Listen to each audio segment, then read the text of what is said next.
আজ আমি আপনাকে এমন এক গল্প শোনাবো যা আমার নন্দ বাবা আমাকে শুনিয়েছিলেন যখন আমি ছোট ছিলাম। কাহিনী একজন সাধু আর একজন বিছের। একবার এক সাধু নদীর পাড়ে স্নান করছিলেন। উনি দেখলেন যে জলের প্রবাহে একটা বিছে ভেসে যাচ্ছে। তার প্রাণ বাঁচানোর জন্য উনি তাকে তুলে নদীর পাড়ে রাখার চেষ্টা করলেন, কিন্তু যেই সেই বিছেকে উনি হাতে তুললেন, সেই বিছে ওনাকে কামড়ে দিল।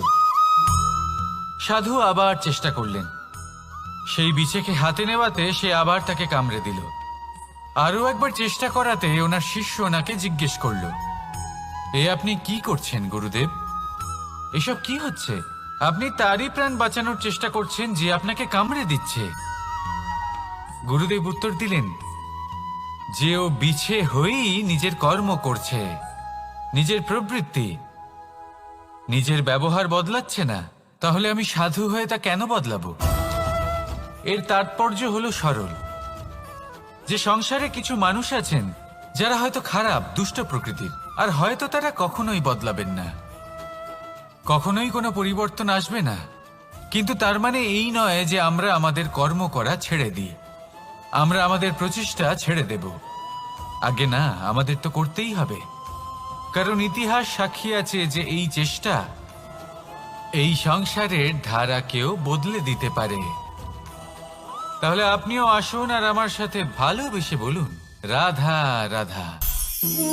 মানুষ জীবনে সবসময় শিখরে পৌঁছতে চায়, অনেক উঁচুতে উঠতে চায়, আর তার জন্য তারা কি না করে, পরিকল্পনা করে, ষড়যন্ত্র করে, প্রার্থনা করতে থাকে, আবার কারোর কাছে সাহায্যও চায়। কিন্তু এত কিছু করা সত্ত্বেও অনেক সময় মানুষ শিখরে পৌঁছতে পারে না। যদি পৌঁছেও যায় তাও খুব তাড়াতাড়ি নিচে নেমে আসে। এর কারণ কি? একটা উদাহরণ দিয়ে বোঝানো যাক। এই হলো ময়ূর পেখম, আর এই হলো পাথর। যদি এই পেখমকে হাওয়ায় ছুঁড়ে দিই তবে ও উড়তে থাকে, কিন্তু এই পাথর অতি শীঘ্রই মাটিতে নেমে আসে। এর কারণ কি? ভার। এই পাথর হলো ভারী, আর এই শিক্ষাই আমাদের গ্রহণ করতে হবে। ঠিক এইভাবেই যদি আমাদের মন দ্বন্দ্ব আর অহংকার দ্বারা পরিপূর্ণ হয়ে থাকে, তাহলে তা কখনোই শিখরে পৌঁছবে না। পৌঁছে গেলেও খুব শীঘ্রই মাটিতে নেমে আসবে। তাই এই মনকে হালকা করতে শিখুন, অহংকারকে, এই হিংসাকে ত্যাগ করুন। তারপর উঁচুতে উড়ে তো দেখুন কত উঁচুতে উড়তে পারবেন আপনি। আসুন আমার সাথে ভালোবেসে বলুন, রাধা রাধা। মানুষ এক অত্যন্ত বিচিত্র প্রাণী। পরিকল্পনা করে, ষড়যন্ত্র করে, প্রচেষ্টা করে, কাউকে পরাজিত করার চেষ্টাও করে। সাপকে একটা দড়ি মনে করে হাতে চেপে ধরার চেষ্টা করে, কিন্তু একটা কথা বুঝতেই পারে না, সময়ের এই সাপ, এটা হাতে চেপে ধরাই যায় না। আর আপনি যা করবেন তা আবার ফিরে আসবে আপনারই সামনে। দেখুন, এতে কিছুই যায় আসে না যে আপনি কুম্ভকারের পুত্র নাকি কৃষ্ণের পুত্র। যদি আপনি অনুচিত কর্ম করেন তাহলে আপনার সাথেও অনুচিতই হবে। অশুভ কর্ম করলে আপনার সাথেও অশুভই হবে। কুরু বংশ অত্যন্ত মহান বংশ ছিল। এই কুরু বংশ কি হলো তার সাথে? একটা গোটা বংশ বয়ে গেল, কারণ ওনাদের উদ্দেশ্য অশুভ ছিল। অন্যদিকে 5 জন বনবাসী পাণ্ডব মহাভারত বিজয়ী হলেন, কারণ তাদের উদ্দেশ্য শুভ ছিল। তাই মনে রাখবেন, শুভ অগ্নি প্রজ্বলিত করবেন, শুভ তাপ সঞ্চার হবে। অশুভ অগ্নি প্রজ্বলিত করবেন, নরকেই জ্বলতে হবে। তাহলে আসুন আর আমার সাথে ভালোবেসে বলুন, রাধা রাধা। মানুষ জীবনে সবসময় সুখ পেতে চান, কিন্তু এই সুখ, এটা আসলে কি? এই সুখের আসল রূপ কি? আমি বলি, সুখের আসলে 2টি রূপ হয়, বাহ্যিক সুখ, আত্মিক সুখ। আর এটা ঠিক তেমনই হয় যেরকম আমাদের শরীরের সাথে জড়িত ছায়া আর আমাদের শরীরের মধ্যে বসবাসকারী আত্মার। যদি ছায়ার কথা ভেবে দেখেন তাহলে বুঝতে পারবেন আমাদের শোবার সময় ভোরবেলা এই ছায়া অনেক বড় হয়ে যায়। যখন এই সূর্য মাথার ওপরে চলে আসে তার তাপ বেড়ে যায়, তখন এই ছায়া ছোট হয়ে যায়। আর যেই অন্ধকার নেমে আসে এই ছায়া আপনার সঙ্গ ত্যাগ করে। এরকমই হয় বাহ্যিক সুখ। আর এবার কথা বলি আমাদের শরীরের মধ্যে বসবাসকারী এই আত্মা। এই আত্মা কখনো আমাদের সঙ্গ ত্যাগ করে না, সব সময় আমাদের সাথে জড়িয়ে থাকে। এরকমই হয় আত্মিক সুখ, যা সব সময় আমাদের সাথে থাকে। আত্মিক সুখ কারোর সেবা করে, আত্মিক সুখ কাউকে সাহায্য করে, আত্মিক সুখ প্রেম বোধের, যা কখনো আমাদের সঙ্গ ত্যাগ করে না। সেখানে বাহ্যিক সুখ, যতক্ষণ আপনি সম্পন্ন কিছু মানুষ এবং সুবিধার সাথে আছে, এই বাহ্যিক সুখ আপনার সাথে থাকবে। সম্পন্নতা চলে গেলে, মানুষজন চলে গেলে, সুখ সুবিধা চলে গেলে বাহ্যিক সুখও চলে যায়। তাহলে এই আত্মিক সুখ খুঁজে নিন এবং সেই সুখের সাথেই বলুন রাধা রাধা। আপনি কখনো কোনো সাধারণ পাখি দেখেছেন? যেমন বাবুই। সে কি করে? সে কোনো গাছের ডালে নিজের বাসা বানায়। এবার সেইখানে বাসা বানানো সহজ ব্যাপার, কারণ সামগ্রী আশেপাশেই পাওয়া যায়। কিন্তু সমস্যা হলো আক্রমণ। কোনো সাপ বা অন্য কোনো পশু ওর বাসাতে ওর সন্তানদের উপর না আক্রমণ করে বসে, এই ভয় তার সব সময় থাকে। আর এটা সব থেকে কঠিন ব্যাপার এদের জন্য, নিজের বাসায় নিজের সন্তানদের সুরক্ষা। আর বাজ পাখি, যদি আমরা বাজের কথা বলি তাহলে তারা কি করে? বাজ পাখি কোনো উঁচু পাহাড়ের শিখরে কোনো পাথরের খাঁজে নিজের বাসা তৈরি করে। এবার ওখানে বাসা বানানো একেবারেই সহজ ব্যাপার নয়, কারণ সামগ্রী আশেপাশে পাওয়া যায় না, দূর থেকে নিয়ে আসতে হয়। কিন্তু সেইখানে আক্রমণের ভয়ও কখনোই থাকে না। এইভাবে উচিত রূপে ও নিজের বাসা রক্ষা করতে পারে, নিজের সন্তানদের রক্ষা করতে পারে। এর সারমর্ম হলো এটাই, যদি সমস্যা বড় হয় তাহলে সমাধানও উচ্চমানের হওয়া উচিত। একটা বাজ পাখির মতো ভাবা আরম্ভ করে দিন। জীবনে যে কোনো সমস্যা ছোট মনে হবে। রাধা রাধা। জীবনে এমন কিছু কাজ রয়েছে যা আপনাকে একাই করতে হয়, আর এমন কিছু কাজ রয়েছে যা আপনাকে একসাথে মিলে করতে হয়, একজোট হয়ে, সঙ্গবদ্ধ হয়ে। এবার সঙ্গবদ্ধ বলতে কি বোঝাতে চাইছি? আমি তাদের কথা বলছি না যারা বাস্তবিকভাবে একে অপরের সাথে কাজ করেন। আমি তাদের কথা বলছি যারা একে অপরের থেকে দূরে থেকেও একে অপরকে বিশ্বাস করেন। আমি আগেও বলেছিলাম, সমস্ত বিশ্বের আশা বিশ্বাসেই বসবাস করে, তাই না? তাই যেখানে সমস্ত বিশ্ব আছে, সমস্ত সংসার আছে, সেইখানেই বিশ্বাস রয়েছে। তাই আপনার আশেপাশে এমন দল সঙ্গবদ্ধ করুন যাদের আপনার উপর বিশ্বাস আছে আর যাদেরকে আপনি বিশ্বাস করতে পারেন। তাহলে আসুন আর আমার সাথে ভালোবেসে বলুন রাধা রাধা। আমরা যে মানুষকে চাই, যাকে আমরা ভালোবাসি, তাকে একটা উপহার অবশ্যই দিতে চাই। এমন এক উপহার যা ওনার ভালো লাগবে, যা শ্রেষ্ঠ হবে, অতি প্রিয় হবে, বহুমূল্য হবে, বা বলতে পারেন মূল্যবান হবে। তাই আমরা কি করি? আমরা বাজারে যাই, তার জন্য স্বর্ণ, আভূষণ, হিরে, মুক্ত এইসব নিয়ে আসি। কিন্তু এটাই কি সর্বশ্রেষ্ঠ উপহার? কখনোই নয়। সর্বশ্রেষ্ঠ উপহার হলো স্বাধীনতা, তাকে নিজের মনের মতো বাঁচার স্বাধীনতা। যদি আপনি কাউকে স্বাধীনতা না দিতে পারেন, তাহলে সে কোথাও না কোথাও বন্দী হয়ে যায়, তার বিকাশ কোথাও না কোথাও আটকে যায়। কিন্তু যদি আপনি কাউকে স্বাধীনতা দিতে পারেন, তাহলে আপনি দেখবেন ও সমস্ত সংসারকে, এই জীবনকে নিজের দৃষ্টিভঙ্গি দিয়ে দেখবে, বুঝবে যে কোনটা হলো উচিত আর কোনটা হলো অনুচিত। আর এটাই হলো সর্বশ্রেষ্ঠ। আর এবার যদি কাউকে স্বাধীনতার মাধ্যমে এত বড় একটা শক্তি দিতে পারেন, তাহলে আপনি আমাকে বলুন, এর থেকে বড় উপহার আর কি হতে পারে? আসুন আর আমার সাথে ভালোবেসে বলুন, রাধা রাধা। কর্ম, ধর্ম আর কর্তব্য, এই তিনটি একে অপরের সাথে জড়িত। আর অনেক সময় এই তিনটি পালন করতে করতে আমাদের সেই ব্যক্তির সামনে গিয়ে দাঁড়াতে হয়, তার বিরুদ্ধেই যেতে হয়, যাকে আমরা সব থেকে বেশি ভালোবাসি। কিন্তু সেইখানে এই যুদ্ধ কোনো ব্যক্তিগত যুদ্ধ থাকে না। এ হলো কর্ম, ধর্ম আর কর্তব্যের যুদ্ধ। এটা সরল নয়, অত্যন্ত কঠিন হয় তার সম্মুখীন হওয়া যাকে আমরা সব থেকে বেশি সম্মান করি। কিন্তু আমাদের তো আমাদের ধর্মের পথে চলতেই হবে, কারণ আমরা কর্মবদ্ধ, কর্তব্যবদ্ধ, আর এটাই করা উচিত। শুধু এটুকু মনে রাখবেন, যদি আপনার উদ্দেশ্য শুভ হয়, আপনার ভাবনা শুভ হয়, আপনি যদি কর্ম, ধর্ম আর কর্তব্যের পথে অগ্রসর হন, তাহলে এই প্রক্রিয়াতে যদি আপনাকে আপনার আরাধ্যেরও সামনে দাঁড়াতে হয়, তাহলেও আপনার কোনো ক্ষতি হবে না। তাহলে আসুন আর আমার সাথে ভালোবেসে বলুন, রাধা রাধা।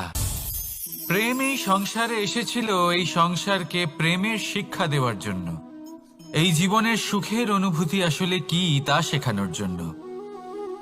কিন্তু যদি সত্যি কথা বলি, তো আমি নিজেই প্রতিদিন প্রেমের নতুন নতুন স্বরূপ দেখতে পাই, প্রেমের একটা নতুন অনুভূতি প্রত্যেক নতুন দিনে। আর তার কারণ হলো এই প্রেম অনন্ত, এ হলো দৈব। প্রেম হলো এই সংসারের সব থেকে বড় ঢাল এবং সব থেকে বড় অস্ত্র। এই প্রেম ছাড়া না কোনো ন্যায় হয় আর না কোনো শাস্ত্র, না জীবন আছে আর না অন্ত। এবার যদি এই প্রেম মনের মধ্যে বাস করতে শুরু করে, তাহলে কখনো কোনো সমস্যাই হবে না। আর যদি হয়েও থাকে, তাহলে তা স্থায়ী হবে না। এই প্রেম কি না করতে পারে? এই প্রেম সমস্ত সমস্যা মিটিয়ে ফেলতে পারে, আপনার মনের মধ্যে অহংকারকেও বিনাশ করে দিতে পারে, আপনাকে সাক্ষাৎ ঈশ্বরের সাথে দেখা করাতে পারে। তাই প্রেমের দ্বারা প্রয়াস করতে থাকুন, এই সংসারের প্রত্যেক মানুষকে, প্রত্যেক বস্তুকে, প্রত্যেক জীব জন্তুকে ভালোবাসবেন। আর এই প্রেমের দ্বারাই বলুন, রাধা রাধা। মানুষ অসুস্থ কেন হন? শারীরিক দুর্বলতার কারণে? না, মানুষ অসুস্থ হন তার মানসিকতার কারণে, তার বিবেকের কারণে, তার কর্মের কারণে, তার ক্রোধের কারণে। আর যখন কেউ সুস্থ হন, ঠিক হয়ে যান, তার মানে এটা নয় যে শুধু ওষুধের জন্য তিনি সুস্থ হয়েছেন। না, এটা কারোর তার প্রতি প্রেমের প্রভাব, বিশ্বাসের প্রভাব, সম্বলের প্রভাব। শুধুমাত্র ওষুধ দিয়ে কিছুই হয় না। যদি মনে প্রেম থাকে, বিবেক থাকে, বিশ্বাস থাকে, সম্বল থাকে, তবেই সেই ওষুধ কাজ করতে পারে। তাই মনে রাখবেন, এই জীবন হলো অত্যন্ত ছোট। মনে প্রেম ভাব রাখুন, মিত্রতা করুন, শত্রুতা নয়, ভালোবাসুন, বিদ্বেষ নয়। আর এই ভালোবাসার সাথেই বলুন, রাধা রাধা। জীবন, এই জীবনের সত্য কি? জন্ম, যেখান থেকে জীবন আরম্ভ হয়, নাকি সমাপ্তি? মৃত্যু, যেখানে জীবন শেষ হয়ে যায়। জীবনের সত্য এটা নয়, সব কিছু এটা নয়। ভালো করে ভেবে দেখলে কিছুই যায় আসে না যে আপনার জন্ম কোথায় হয়েছে, কিভাবে হয়েছে। এতেও কিছু যায় আসে না যে আপনার মৃত্যু কোথায় হবে, কিভাবে হবে। যায় আসে তখন, গুরুত্বপূর্ণ হলো এটাই যে জীবন আপনি যাপন করেছেন তার উদ্দেশ্য কি ছিল, কি ভাবনা নিয়ে আপনি বেঁচেছেন। এখন যদি আপনি এমন কিছু করেন যার দ্বারা এই সংসার আপনার থেকে জীবন যাপনের প্রেরণা পেতে পারে, মৃত্যুর পরেও আপনার কর্ম দেখে তা স্মরণ করে জীবনে বাঁচতে শেখেন, তাহলে তার তাৎপর্য হলো আপনি নিজের কর্মের দ্বারা, নির্বাচনের দ্বারা অমর হয়ে গেছেন, দেখুন, জীবনে দুশ্চিন্তা করা হলো বৃথা, মৃত্যুর ভয়ও হলো বৃথা। কারণ আত্মা কখনো মরে না, তাকে কেউ শেষ করতে পারে না, না কাল, না মৃত্যু, আর না সময়। যদি এমন কিছু থাকে যা আপনার আত্মাকে শেষ করে দিতে পারে, তাহলে তা আপনারই নিজের দুষ্কর্ম। তাই এই যে জীবনকাল আপনার কাছে রয়েছে, তাতে শুধু শুভ কর্ম করুন, দুশ্চিন্তা করা ত্যাগ করুন। এমন কর্ম করুন যা দেখে সংসার উচিত পথে চলে আসবে, শুভ কর্ম করবে। যদি আপনার মৃত্যুর পরে সংসার আপনাকে স্মরণ করে শিক্ষা লাভ করে, উচিত পথে চলে, প্রেরিত হয়, তাহলে আপনিও অমর হয়ে যাবেন। আসুন আমার সাথে ভালোবেসে বলুন, রাধা রাধা। কথায় আছে, যা কিছু অন্তর থেকে নিঃসৃত হয় তা অশুভ হয় না। অশুভ হলো সেই বোধ, সেই ইচ্ছে যা অন্তর থেকে নিঃসৃত হলেও কখনোই বিবেকের দ্বারা পরখ করা হয় না। এমনই একটা অনুভূতি হলো ক্রোধ। এই ক্রোধ আপনার বিবেকই হরণ করে নেয়, আপনার করুণা হরণ করে নেয়। আপনি ভাবনা চিন্তা করার যোগ্যতাই হারিয়ে ফেলেন। এবার যদি আপনি সংসারকে নিয়ন্ত্রণ করতে চান, ভবিষ্যতের ওপর নিয়ন্ত্রণ রাখতে চান, বর্তমানের ওপর নিয়ন্ত্রণ রাখতে চান, তাহলে প্রথমে নিজের ক্রোধের ওপর নিয়ন্ত্রণ করা শিখতে হবে। কারণ এই ক্রোধ আপনার বন্ধু নয়, এ আপনার শক্তি নয়, এ হলো আপনার দুর্বলতা। আর এটা শত্রুর শক্তি বাড়িয়ে তোলে, আর শেষ পর্যন্ত ক্ষতি আপনারই হয়। তাই এই ক্রোধকে নিজের নিয়ন্ত্রণে রাখুন। অশুভ মন্তব্য আপনা থেকেই অসফল হয়ে যাবে। আসুন আমার সাথে ভালোবেসে বলুন, রাধা রাধা। প্রশান্তি জড়িত নিদ্রা মানুষের জীবনের একটা অত্যন্ত গুরুত্বপূর্ণ সুখ এবং প্রয়োজনীয়তাও। দেখতে গেলে এই সংসারের প্রত্যেক পশু পাখি, প্রত্যেক জীব অবশ্যই নিদ্রা প্রাপ্ত করেন, কিন্তু মানুষ, যার মধ্যে বিচার বিবেচনা করার শক্তি অন্যদের থেকে অনেক বেশি, তার কিন্তু ঘুমের কিছু সমস্যা অবশ্যই হয়। কি বলেন, তাই তো? এবার এর কারণ কি? চিন্তা। এবার চিন্তা আমাদের সবার জীবনে আছে। আমরা সকলে জানি যে চিন্তা কখনো আমাদের সাহায্য করে না, তাও আমাদের জীবনে আছে। কেন? চিন্তার মাধ্যমে কি কখনো কোনো সমস্যার সমাধান হয়েছে? অর্থের চিন্তা করলে কি অর্থ লাভ হয়? ভবিষ্যতের চিন্তা করলে কি ভবিষ্যৎ ঠিক হয়ে যায়? স্বাস্থ্যের চিন্তা করলে কি স্বাস্থ্য নিজে থেকেই ঠিক হয়? হয় না। তাহলে এই সব কিছু থেকে আমাদের একটা ছোট্ট শিক্ষা অবশ্যই লাভ করা উচিত। আপনিও আপনার কাঁধ থেকে চিন্তার এই বোঝা নামিয়ে ফেলুন। আর ইচ্ছে, এই সব ইচ্ছে একত্রিত হয়ে আমাদের মনে চিন্তা উৎপন্ন করে। তাই এই চিন্তাগুলিকে ত্যাগ করুন। প্রকৃতির প্রেমের উপর বিশ্বাস রাখুন। মনে রাখবেন, যিনি চিন্তা মুক্ত হবেন তিনি চিতা মুক্ত হবেন। সুখের নিদ্রা প্রাপ্ত করুন, আর নিদ্রায় যাবার আগে আমার সাথে ভালোবেসে বলুন, রাধা রাধা। মহাদেব সেই দেবতা যিনি মহান, যাকে দেবতাদের দেবতা বলা হয়, যিনি হলেন আমার আরাধ্য। কখনো আপনার মনে এই প্রশ্ন এসেছে যে শিবকেই কেন মহাদেব বলা হয়, অন্য কোনো দেবতাকে কেন বলা হয় না? সেই কারণে, কারণ মহাদেবের মধ্যে, ওনার মধ্যে এমন এক বিশেষ গুণ রয়েছে যা অন্য কারণ নেই। তা হলো নিঃস্বার্থ হয়ে মানুষের সেবা করা। যদি প্রয়োজন পড়ে, যদি সৃষ্টির পথে বিনাশের কালো মেঘ ছেয়ে থাকে, তখন নিজের প্রাণের চিন্তা না করে হলাহল পান করার জন্য প্রস্তুত থাকেন মহাদেব। আর এই অদ্বিতীয় ত্যাগের জন্যই শিবকে মহাদেব বলে ডাকা হয়।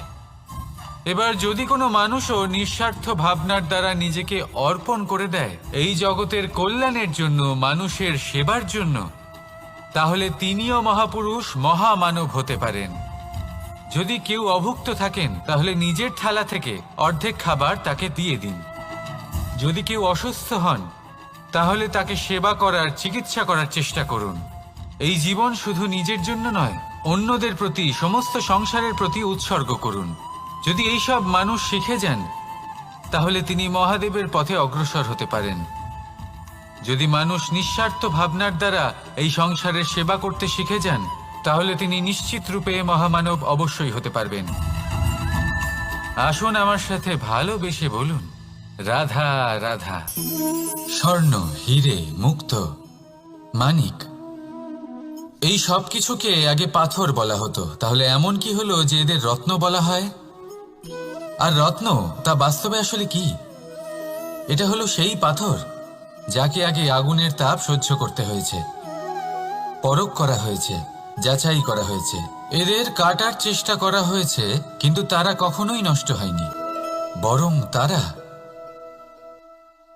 আরো উদ্ভাসিত হয়েছে, আরো উজ্জ্বল হয়েছে, এই সংসারে আরো প্রকাশ ছড়িয়ে দিয়েছে। সেই জন্য এরা হলো এত অমূল্য, সেই জন্য এরা হলো বহুমূল্য, সেই জন্য এদের রত্ন বলা হয়। এবার মানুষের কাছেও এই নির্বাচনের অধিকার রয়েছে যে আমরা শুধু পাথর হয়ে থাকব নাকি রত্ন হয়ে থাকব। কিভাবে? আমাদের জীবনেও অনেক সমস্যা রয়েছে, বাধা আছে, বিপত্তি আছে। আমরা সেই বাধার তাপে উত্তপ্ত হই, এই সমস্যা আমাদের কাটার চেষ্টা করে। অনেক মানুষ বিভিন্ন পরিস্থিতি আমাদের ভাঙার চেষ্টা করে, কিন্তু আমাদের নষ্ট হলে চলবে না। যেভাবে এই রত্ন সমস্যার সম্মুখীন হয়ে পাথর থেকে রত্ন হয়েছে, সেইভাবেই আমাদেরও আমাদের সমস্যার সম্মুখীন হয়ে রত্ন হয়ে উঠতে হবে, এই সংসারে প্রকাশের স্রোত হয়ে উঠতে হবে। তাহলে এটাই করুন আর আমার সাথে ভালোবেসে বলুন, রাধা রাধা। সংসারে সব থেকে বড় শক্তি আসলে কি? কেউ বলবেন শারীরিক শক্তি, কেউ বলবেন অস্ত্রের শক্তি, কেউ বলবেন জ্ঞানের শক্তি। ঠিক আছে, কিন্তু যদি আমি বলি সংসারের সব থেকে বড় শক্তি হলো শক্তি কোনো এক তথ্যের, আগে হ্যাঁ, তথ্য। এই তথ্য নিজেই কিন্তু খুব শক্তিশালী, অত্যন্ত শক্তিশালী অস্ত্র হলো এই তথ্য। আর সত্যি বলতে অনুচিত তথ্যের থেকে অনেক বেশি ঘাতক হলো অসম্পূর্ণ তথ্য। যেরকম আজ শাম্ব রুক্মির সাথে করেছে, ওকে অসম্পূর্ণ তথ্য দিয়েছে, তার ফলে বিনাশ হলো। যদি এইভাবেই আপনার কাছেও কোনো অসম্পূর্ণ তথ্য আসে, আর যদি আপনি তা পরখ না করে দেখেন, যাচাই না করে দেখেন, আর নিজের কর্ম করেন, তাহলে উত্থানের বদলে আপনি পতনের সম্মুখীন হবেন, বিকাশের বদলে আপনার বিনাশ হয়ে যাবে। মনে রাখবেন একটা অত্যন্ত গুরুত্বপূর্ণ কথা, সঠিক তথ্য পাওয়া সঠিক তথ্য দেওয়ার থেকে অনেক বেশি গুরুত্বপূর্ণ। আশা করি এই কথা আপনি বুঝেছেন। জীবনে যখনই কোনো তথ্য আপনি পাবেন, সেই বিষয়ে ভেবে দেখুন, পরখ করে দেখুন, যাচাই করুন, তারপর নিজের কর্ম করুন। আর আমার সাথে ভালোবেসে বলুন, রাধা রাধা। ধর্ম এবং প্রেম, এই দুই হলো একই মুদ্রার দুই পিঠ। যদি এদের মধ্যে কোনোটা নষ্ট হয়ে যায়, তাহলে দ্বিতীয়টাও থাকে না। কখনো ভেবেছেন এমন কেন হয়? তার জন্য আগে আপনাকে বুঝতে হবে যে ধর্ম আসলে কি। ধর্ম সেটাই যা এই সংসারের প্রত্যেক মানুষকে একে অপরের সাথে সুখ এবং শান্তিতে থাকতে প্রেরণা যোগায়। এই প্রেরণার আধার হলো প্রেম। প্রেম সেটাই যা আপনার মধ্যে অন্য কারোর প্রতি করুণাবোধ জাগিয়ে তোলে, সম্মান জাগিয়ে তোলে। এবার যদি প্রেম চলে যায়, তাহলে সবার আগে বিনাশ হবে সম্মান আর করুণাবোধের। এবার যেখানে না প্রেম রয়েছে, না সম্মান রয়েছে, না করুণা রয়েছে, সেখানে ধর্ম কিভাবে বাস করবে? অশুভ ইচ্ছে জাগ্রত হয়ে ওঠে, ক্রোধ জাগ্রত হয়ে ওঠে, অহংকার জাগ্রত হয়ে ওঠে, আর তারপর আরম্ভ হয় অধর্মের। তাই যা যা ভাবনা আপনার অন্তরে প্রবেশ করছে, করতে দিন, কিন্তু যাই হোক না কেন, এই প্রেমকে নিজের থেকে দূরে যেতে দেবেন না। এই প্রেমকে চিরকাল নিজের কাছে রাখুন, নিজের হৃদয়। আর এই প্রেম ভাব নিয়ে বলুন, রাধা রাধা। এই সংসারে আমাদের জীবনের সবথেকে বড় দোষ কি আপনি জানেন? কেউ বলবেন লোভ, কেউ বলবেন লালসা, কেউ বলবেন অসত্য। দেখুন, দুঃখের মূল কারণ হলো পরিশ্রম না করা। কিছু মানুষ ভাবেন যে আমি জীবনে কোনো পরিশ্রম করব না, অথচ আমি সবকিছু প্রাপ্ত করতে চাই। আর এমন এক কারণের জন্যই দূতের মতো খেলা আমাদের জীবনে প্রবেশ করার সুযোগ পায়। দূত। এই দূত আসলে কি? দূত অর্থাৎ কোনো পরিশ্রম ছাড়াই অন্য কেউ পরিশ্রম করে যা অর্জন করেছেন, যে সুখ সুবিধা অর্জন করেছেন, তা নিজের জন্য শুধুমাত্র একটা খেলার মাধ্যমে নিজের করে নেবার ইচ্ছে। আর এই ইচ্ছে অত্যন্ত বিনাশকারী হতে পারে। এই ইচ্ছে যদি আপনার বিবেক, আপনার মন, আপনার চেতনা, আপনার ভাবনা প্রবাহিত করে ফেলে, তারপরে আপনি চেষ্টা করতে শুরু করে দেবেন, আর সেইখান থেকেই আপনার পতন শুরু হবে। এই চেষ্টা করবেন যে অন্য কারোর জীবনের সমস্ত ধন, তার সমস্ত জীবন সম্পূর্ণভাবে নিজের করে নেওয়ার। কারণ প্রথমে আশা জাগ্রত হয়, আর এই আশা হতাশায় পরিণত হতে সময় লাগে না। এই হতাশা কুণ্ঠায় পরিণত হতে সময় লাগে না, কুণ্ঠা লোভে পরিণত হতে সময় লাগে না, আর এই লোভ প্রতিশোধ স্পৃহাতে পরিণত হতে সময় লাগে না। আর যখন এই সব কিছু হয়, আপনি দুষ্ট হয়ে যান। আর সবাই জানেন যে প্রত্যেক দুষ্ট ব্যক্তির পতন হলো অবশ্যম্ভাবী। তাই নিজেকে দূতের থেকে দূরে রাখুন আর পরিশ্রমকে নিজের কাছে টেনে নিন। জীবনে আপনার যা যা স্বপ্ন রয়েছে, যা আপনি করতে চান, শুধুই পরিশ্রম দ্বারা অর্জন করুন। তাহলে তাই করুন, আর আমার সাথে ভালোবেসে বলুন, রাধা রাধা। জীবনে কিছু শেখা অত্যন্ত গুরুত্বপূর্ণ। এবার কি কি শিখতে হবে, সেই সব শেখানোর জন্য অনেক শিক্ষক রয়েছেন, কিন্তু কি শিখবেন না আর কি করবেন না, এটা আমাদের নিজের অভিজ্ঞতা দিয়েই শিখতে হয়। কিন্তু তার মানে এটা নয় যে যদি আপনাকে শিখতে হয় যে আগুনের তাপ কতটা, আপনাকে আগুনের মধ্যে হাত দিতে হবে। না, অন্য কারোর অভিজ্ঞতা দ্বারাও শিখতে পারেন। প্রশ্ন শুধুমাত্র একটাই যে আপনি কি শিখতে চান নাকি চান না। যদি আপনি এটাই ভাবেন যে আমি শুধুই নিজের অভিজ্ঞতা দ্বারাই শিখতে চাই, তাহলে জীবনকাল ছোট মনে হবে, অনেক কিছুই শিখতে পারবেন না। তাই নিজের সাথে সাথে বড়দের অভিজ্ঞতা দ্বারাও শেখা শুরু করে দিন। এই সংসারের অভিজ্ঞতা দ্বারা শিখতে শুরু করে দিন। আর এটা নিশ্চিত রূপে শেখা আবশ্যক যে কখন কি করবেন না, কোথায় থামতে হবে আর কোথায় থামবেন না। তাহলে আসুন আর আমার সাথে ভালোবেসে বলুন, রাধা রাধা। ভোজন। এবার ভোজন সংগ্রহ করার জন্য মানুষ কি না করেন, সবসময় চেষ্টা করতে থাকেন। ফসল উৎপাদনের জন্য অনেক পরিশ্রম করতে থাকেন, কিন্তু অনেক সময় অনেক পরিশ্রম করার পরেও ফসল ভালো উৎপাদন হয় না। এর কারণ কি?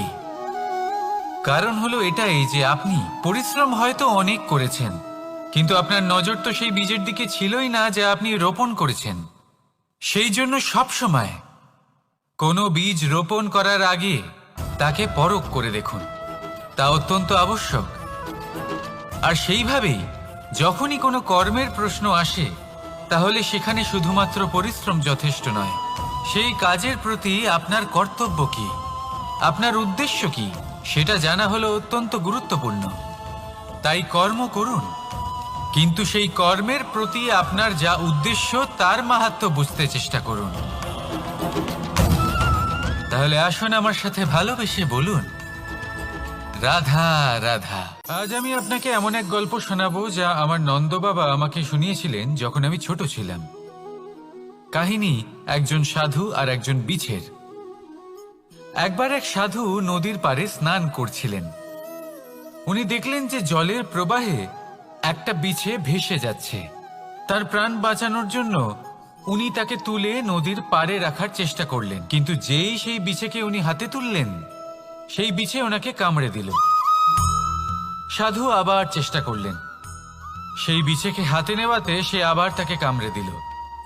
আরও একবার চেষ্টা করাতে ওনার শিষ্য ওনাকে জিজ্ঞেস করল, এ আপনি কি করছেন গুরুদেব?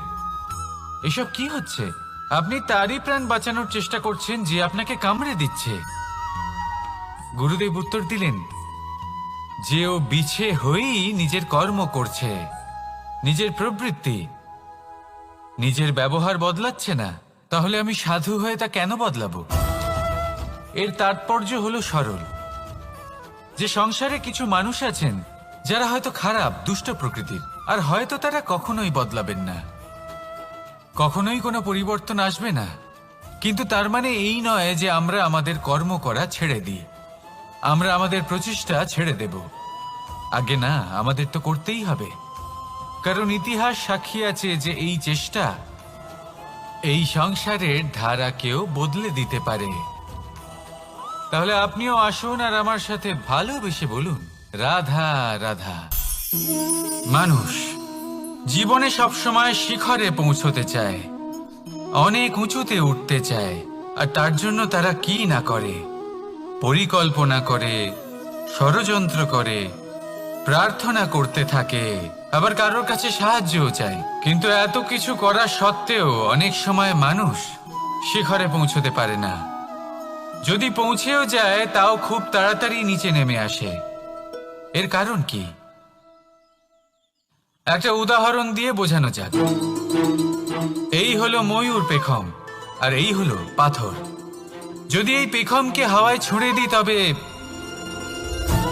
ও উড়তে থাকে, কিন্তু এই পাথর অতি শীঘ্রই মাটিতে নেমে আসে। এর কারণ কি? ভার। এই পাথর হলো ভারী, আর এই শিক্ষাই আমাদের গ্রহণ করতে হবে। ঠিক এইভাবেই যদি আমাদের মন দ্বন্দ্ব আর অহংকার দ্বারা পরিপূর্ণ হয়ে থাকে, তাহলে তা কখনোই শিখরে পৌঁছবে না। পৌঁছে গেলেও খুব শীঘ্রই মাটিতে নেমে আসবে।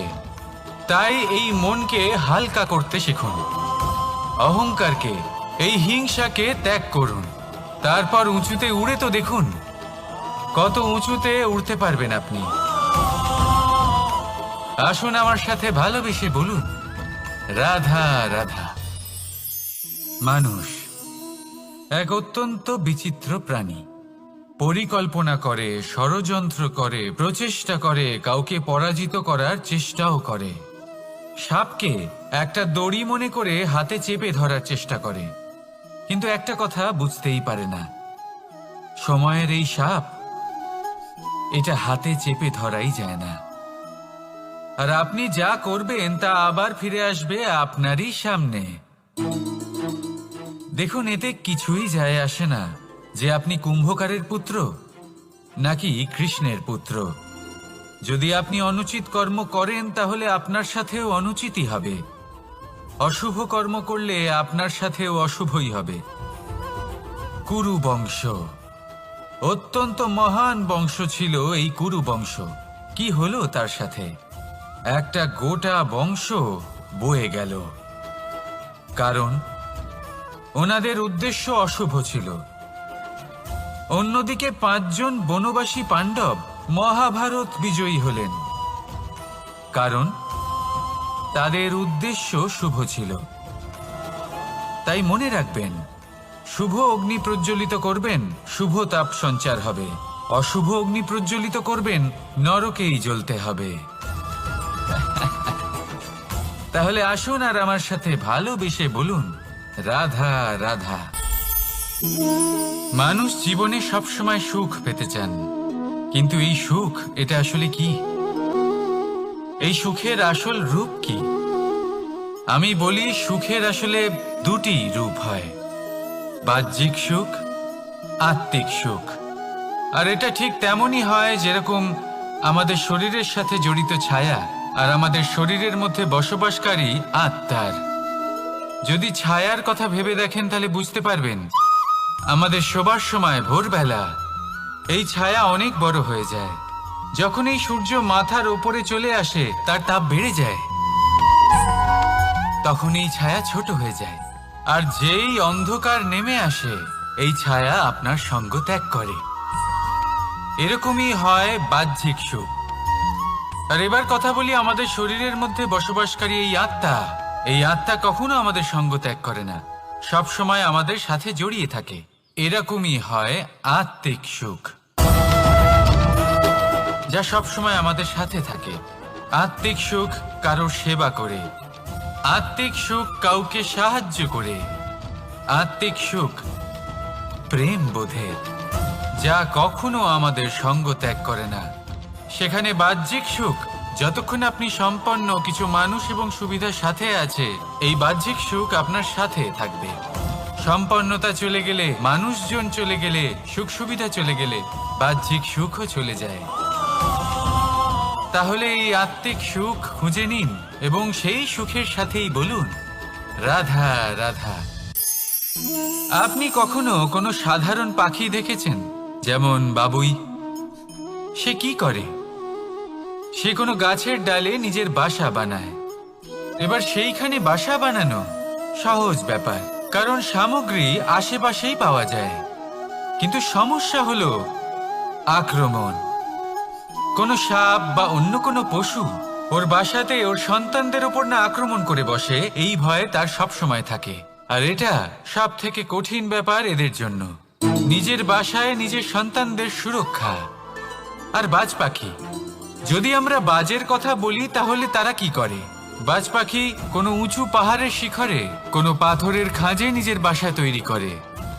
এবার ওখানে বাসা বানানো একেবারেই সহজ ব্যাপার নয়, কারণ সামগ্রী আশেপাশে পাওয়া যায় না, দূর থেকে নিয়ে আসতে হয়। কিন্তু সেইখানে আক্রমণের ভয়ও কখনোই থাকে না। এইভাবে উচিত রূপে ও নিজের বাসা রক্ষা করতে পারে, নিজের সন্তানদের রক্ষা করতে পারে। এর সারমর্ম হলো এটাই, যদি সমস্যা বড় হয় তাহলে সমাধানও উচ্চমানের হওয়া উচিত। একটা বাজ পাখির মতো ভাবা আরম্ভ করে দিন। জীবনে যে কোনো সমস্যা ছোট মনে হবে। রাধা রাধা।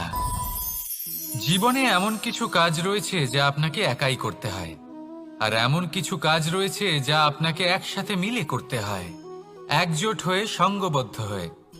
এবার সঙ্গবদ্ধ বলতে কি বোঝাতে চাইছি? আমি তাদের কথা বলছি না যারা বাস্তবিকভাবে একে অপরের সাথে কাজ করেন। আমি তাদের কথা বলছি যারা একে অপরের থেকে দূরে থেকেও একে অপরকে বিশ্বাস করেন। আমি আগেও বলেছিলাম, সমস্ত বিশ্বের আশা বিশ্বাসেই বসবাস করে, তাই না? তাই যেখানে সমস্ত বিশ্ব আছে, সমস্ত সংসার আছে, সেইখানেই বিশ্বাস রয়েছে। তাই আপনার আশেপাশে এমন দল সঙ্গবদ্ধ করুন যাদের আপনার উপর বিশ্বাস আছে আর যাদেরকে আপনি বিশ্বাস করতে পারেন। তাহলে আসুন আর আমার সাথে ভালোবেসে বলুন রাধা রাধা। আমরা যে মানুষকে চাই, যাকে আমরা ভালোবাসি, তাকে একটা উপহার অবশ্যই দিতে চাই। এমন এক উপহার যা ওনার ভালো লাগবে, যা শ্রেষ্ঠ হবে, অতি প্রিয় হবে, বহুমূল্য হবে, বা বলতে পারেন মূল্যবান হবে। তাই আমরা কি করি? আমরা বাজারে যাই, তার জন্য স্বর্ণ, আভূষণ, হিরে, মুক্ত এইসব নিয়ে আসি। কিন্তু এটাই কি সর্বশ্রেষ্ঠ উপহার? কখনোই নয়। সর্বশ্রেষ্ঠ উপহার হলো স্বাধীনতা, তাকে নিজের মনের মতো বাঁচার স্বাধীনতা। যদি আপনি কাউকে স্বাধীনতা না দিতে পারেন, তাহলে সে কোথাও না কোথাও বন্দী হয়ে যায়, তার বিকাশ কোথাও না কোথাও আটকে যায়। কিন্তু যদি আপনি কাউকে স্বাধীনতা দিতে পারেন, তাহলে আপনি দেখবেন ও সমস্ত সংসারকে, এই জীবনকে নিজের দৃষ্টিভঙ্গি দিয়ে দেখবে, বুঝবে যে কোনটা হলো উচিত আর কোনটা হলো অনুচিত। আর এটাই হলো সর্বশ্রেষ্ঠ। আর এবার যদি কাউকে স্বাধীনতার মাধ্যমে এত বড় একটা শক্তি দিতে পারেন, তাহলে আপনি আমাকে বলুন এর থেকে বড় উপহার আর কি হতে পারে? আসুন আর আমার সাথে ভালোবেসে বলুন রাধা রাধা। কর্ম, ধর্ম আর কর্তব্য, এই তিনটি একে অপরের সাথে জড়িত। আর অনেক সময় এই তিনটি পালন করতে করতে আমাদের সেই ব্যক্তির সামনে গিয়ে দাঁড়াতে হয়, তার বিরুদ্ধেই যেতে হয়, যাকে আমরা সব থেকে বেশি ভালোবাসি। কিন্তু সেইখানে এই যুদ্ধ কোনো ব্যক্তিগত যুদ্ধ থাকে না। এ হলো কর্ম, ধর্ম আর কর্তব্যের যুদ্ধ। এটা সরল নয়, অত্যন্ত কঠিন হয় তার সম্মুখীন হওয়া যাকে আমরা সব থেকে বেশি সম্মান করি। কিন্তু আমাদের তো আমাদের ধর্মের পথে চলতেই হবে, কারণ আমরা কর্মবদ্ধ, কর্তব্যবদ্ধ, আর এটাই করা উচিত। শুধু এটুকু মনে রাখবেন, যদি আপনার উদ্দেশ্য শুভ হয়, আপনার ভাবনা শুভ হয়, আপনি যদি কর্ম, ধর্ম আর কর্তব্যের পথে অগ্রসর হন, তাহলে এই প্রক্রিয়াতে যদি আপনাকে আপনার আরাধ্যেরও সামনে দাঁড়াতে হয়, তাহলেও আপনার কোনো ক্ষতি হবে না। তাহলে আসুন আর আমার সাথে ভালোবেসে বলুন, রাধা রাধা।